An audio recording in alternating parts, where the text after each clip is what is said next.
Hello guys, I'm so down with cold and cough. I think ஒரு fever வந்தால் கூட நம்ம வந்து இவ்வளோ டவுனாக இருப்போமான்னு தெரியல. ஆனால் இந்த கோல்ட் அண்ட் காஃப் வந்து சுத்தமாக முடியல.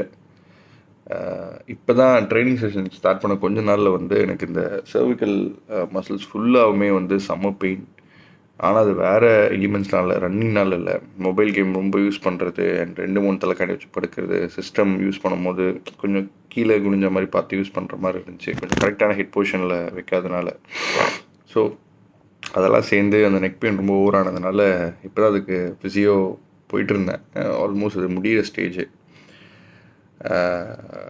அது கரெக்டாக முடியும் போது இன்னொரு இப்போ இந்த கோல்ட் அண்ட் காஃப் நினச்சா சரி கொஞ்சம் ப்ராக்ரெஸ் ஆகும்போது எதனா ஒரு ஹடில்ஸ் வரும் அது இதுன்னு. ஓப்பனிங்கே இவ்வளோ வரும்னு நானும் எதிர்பார்க்கல.